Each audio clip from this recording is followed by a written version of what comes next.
UDF പ്രവർത്തകരുടെയും നേതാക്കളുടെയും ഭാഗത്തു നിന്ന് ഞാൻ എൻ്റെ അനുഭവമാണ്. പൂർണ്ണമായിട്ടാണ് അവരെല്ലാം ഇത് ചെയ്തുകൊണ്ട് വർക്ക് ചെയ്തത്. സ്വാഭാവികമായിട്ടും ഞങ്ങൾക്ക് തുടക്കം മുതലേ തന്നെ വിജയപ്രതീക്ഷയുണ്ട്. മാത്രമല്ല കഴിഞ്ഞ 2005 മുതൽ ഞങ്ങളുടെ കൂടെ ഇല്ലാതിരുന്ന നിരവധി വിഭാഗങ്ങൾ UDFനും പിന്തുണ പ്രഖ്യാപിച്ചിട്ടുണ്ട്. വലിയ തോതിലുള്ള ഒരു സോഷ്യൽ ബാക്കപ്പ് സാമൂഹ്യമായി ഞങ്ങൾക്ക് കിട്ടിയിട്ടുണ്ട്.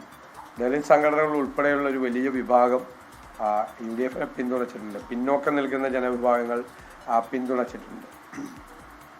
പിന്നെ പണ്ടെല്ലാം കോൺഗ്രസിൻ്റെയും UDFിൻ്റെയും കൂടെ നിന്നിരുന്ന ധാരാളം ആളുകൾ ഇടയ്ക്ക് വെച്ച് പല കാരണങ്ങൾ കൊണ്ട് പിണങ്ങിപ്പോയവരും മാറിപ്പോയവരും എല്ലാം ശക്തമായി തിരിച്ചു വന്നിട്ടുണ്ട്.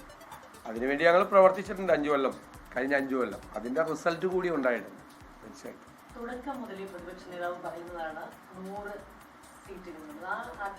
ഞാൻ അതിൻ്റെ ആത്മവിശ്വാസത്തിനൊരു രാഷ്ട്രീയമായ അടിത്തറയുണ്ട്. അത് പലർക്കും അത് മനസ്സിലായില്ല. നമ്മൾ വെറുതെ ഒരു നമ്പർ, ഒരു കൊട്ടക്കണക്ക് പറയുകയാണെന്നുള്ള രീതിയിലാണ്. ഞാൻ പറഞ്ഞല്ലോ 2001 100 സീറ്റ് കിട്ടിയതാണ്. പിന്നെ 2005 മുതൽ ഒരുപാട് വിഭാഗങ്ങൾ UDFനെ വിട്ടുപോയിട്ടുണ്ട്. ഞാനതൊന്നും വിശദീകരിക്കുന്നില്ല. പക്ഷെ അവരെല്ലാം ഞങ്ങൾക്ക് തിരിച്ചു കൊണ്ടുവരാൻ ഞങ്ങൾക്ക് കഴിഞ്ഞിട്ടുണ്ട്. തിരിച്ചു കൊണ്ടുവരാൻ അതിൽ 90-95% പേര് തിരിച്ചു കൊണ്ടുവന്ന ഒരു പൊളിറ്റിക്കൽ വർക്ക്, വളരെ സൈലൻ്റ് ആയിട്ടുള്ള ഒരു പൊളിറ്റിക്കൽ വർക്ക് ഞങ്ങൾ നടത്തിയിട്ടുണ്ട്. ഒന്ന്. രണ്ടാമത്തത്, നമ്മൾ എല്ലാ ബൈ ഇലക്ഷൻസിലും പാർലമെൻറ്റ് ഇലക്ഷനിലും ലോക്കൽ ബോഡി ഇലക്ഷനിലും ഉണ്ടായ അത്യപൂർവമായ വിജയം, ഒരു കാലഘട്ടത്തിലും ഉണ്ടാകാത്ത വിജയം, ഇന്ത്യയിൽ ഒരു സംസ്ഥാനത്തും ഒരു പ്രതിപക്ഷത്തിനും അവകാശപ്പെടാൻ കഴിയാത്ത ഒരു വിജയമാണത്. പാർലമെന്റിലെ ഗുണങ്ങളുണ്ട്. ഇപ്പോൾ രാഹുൽ ഗാന്ധിയെ പോലുള്ള ഒരാൾ ഇവിടെ വന്ന് മത്സരിക്കുന്നതിൻ്റെയൊക്കെ ഒരു വ്യത്യാസമുണ്ട്. പക്ഷേ കഴിഞ്ഞ പ്രാവശ്യത്തെ പാർലമെന്റ് ഇലക്ഷനിൽ UP അധികാരത്തിൽ വരും, രാഹുൽ ഗാന്ധി പ്രധാനമന്ത്രി ആകുമെന്നുള്ള സാഹചര്യം. ഇപ്രാവശ്യം അതല്ല. ഇവിടെ തെരഞ്ഞെടുപ്പ് നടക്കുന്ന ഘട്ടത്തിൽ 400-ലധികം സീറ്റുമായി മോഡി ഭരണകൂടം അധികാരത്തിൽ വരും എന്നുള്ള ഒരു ധാരണ നിൽക്കുമ്പോൾ പോലും നമുക്ക് ഇത്ര വലിയ വിജയം പാർലമെന്റിൽ ഉണ്ടാക്കാൻ കഴിയും. അത് സാധാരണ 19-ലുണ്ടായ വിജയത്തിൽ നിന്നും വ്യത്യസ്തമാണ്. ഞങ്ങൾ അങ്ങനെയാണ് വിലയിരുത്തുന്നത്. അപ്പോൾ ഈ തെരഞ്ഞെടുപ്പുകളിലെല്ലാം ഉണ്ടായ വിജയം നമ്മുടെ ഒരു വർക്കിൻ്റെ രീതി, ഇലക്ഷൻ വർക്കിൻ്റെ രീതി, അതിൻ്റെ അകത്തൊരു പ്രൊഫഷണലായിട്ടൊരു വർക്ക് ചെയ്ത രീതി, ചിട്ടയായിട്ടുള്ള വർക്ക് ചെയ്ത രീതി, ഏത് കേഡർ പാർട്ടിയെ പോലും തോൽപ്പിക്കാൻ കഴിയാവുന്ന തരത്തിലുള്ള സംഘടനാ മികവും തെരഞ്ഞെടുപ്പ് പ്രവർത്തനവും UDFന് ചെയ്യാൻ കഴിയുമെന്ന് തെളിയിച്ച തെരഞ്ഞെടുപ്പുകളാണ് ഇതെല്ലാം. അതിൻ്റെ റിസൾട്ടാണ്, അതിൻ്റെ കണ്ടിന്യൂവേഷനാണ്, അതിൻ്റെ തുടർച്ചയായിട്ടാണ് ഞാനതിനെ കാണുന്നത്. ഞാനതിനെ രാഷ്ട്രീയമായി വിലയിരുത്തലാണ്. ഞാൻ തന്നെ പ്രതിപക്ഷ നേതൃസ്ഥാനം ഏറ്റെടുത്ത സമയത്ത് ഞങ്ങൾ എല്ലാവരും ചേർന്ന് നടത്തിയൊരു പൊളിറ്റിക്കൽ അനാലിസിസ് ഉണ്ട്. എന്താണ് ഞങ്ങൾക്ക് കഴിഞ്ഞ 10-15 കൊല്ലക്കാലം സംഭവിച്ചത്? 2011 നേരിയ ഭൂരിപക്ഷത്തിൽ അധികാരത്തിൽ വന്ന് എന്താണ് സംഭവിച്ചത് എന്ന് ഞങ്ങൾ നന്നായി വിലയിരുത്തിയിട്ടുണ്ട്.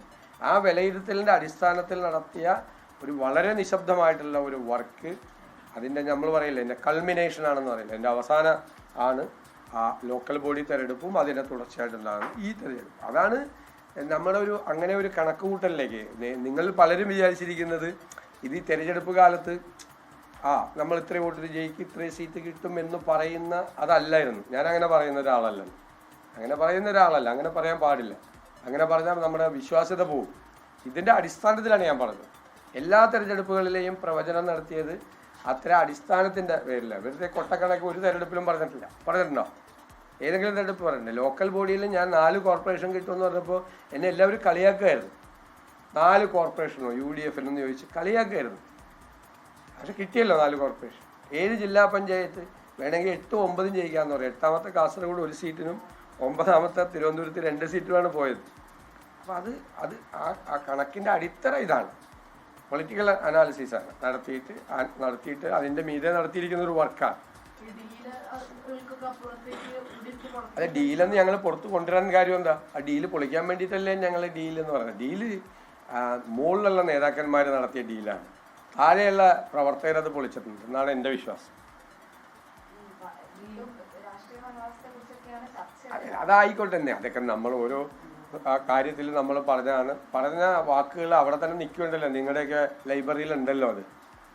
അങ്ങനത്തെ ഒരു സാഹചര്യം വന്ന് ഞാനത് ചെയ്തില്ല, നിങ്ങൾ അന്വേഷിച്ചാൽ പോരെ. ഇനി അത് എല്ലാ ദിവസവും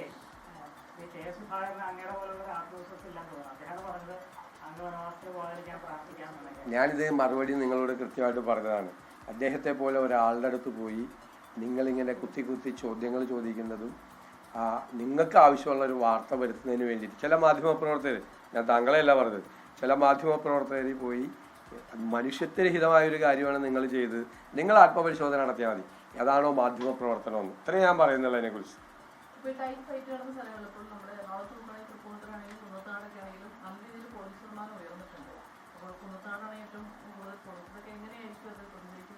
അല്ല, എറണാകുളം ജില്ലയിലും മലപ്പുറം ജില്ലയിലും പിന്നെ ഇടുക്കി, പത്തനംതിട്ട, ഈ 4 ജില്ലകളിലും ഒരു ക്ലീൻ സ്വീപ്പ് UDF-ന് അനുകൂലമായി ഉണ്ടായാൽ അത്ഭുതപ്പെടാനില്ല. 4 ജില്ല എന്ന് വെച്ചാൽ 40 സീറ്റാണ്. 16ഉം 14ഉം 5ഉം 5, 40 സീറ്റിൽ ഒരു ക്ലീൻ സ്വീപ്പ് ഈ 4 ജില്ലയിൽ UDF-ന് അനുകൂലമായി. ഞാൻ ബാക്കി ജില്ലയിലൊന്നും ഞാനത് അവകാശപ്പെടുന്നില്ല. 4 ജില്ലയിലും, ബാക്കി ജില്ലയിൽ വയനാട് ഉണ്ടാവും. 43 സീറ്റിൽ, 5 ജില്ലകളിൽ ക്ലീൻ സ്വീപ്പ് ഉണ്ടാവും എന്നാണ് ഞങ്ങളുടെ ഒരു പ്രതീക്ഷ. 43 സീറ്റ്. അവിടെ അത്രയും നല്ല പൊളിറ്റിക്കലായിട്ടുള്ള ബേസും സോഷ്യൽ ഇതും പിന്നെ ഇലക്ഷൻ വർക്കും ഒക്കെ ഞങ്ങൾ നന്നായി നടത്തി. ഞങ്ങൾ ടാർഗറ്റ് ചെയ്താണ് ഈ 5 ജില്ല, ആദ്യം തന്നെ ഈ 5 ജില്ലയിൽ മുഴുവൻ സീറ്റും പിടിക്കണം എന്നുള്ളൊരു ടാർഗറ്റ് ചെയ്തിട്ടുണ്ട്. അപ്പോൾ ഇപ്പോഴത്തെ പോളിംഗ് ശതമാനവും അവിടുത്തെ ഒരു വർക്കും എല്ലാം കൂടി അസസ് ചെയ്ത് ഈ 43 സീറ്റ് കിട്ടിയാലും എനിക്ക് അത്ഭുതം ഉണ്ടാവില്ല.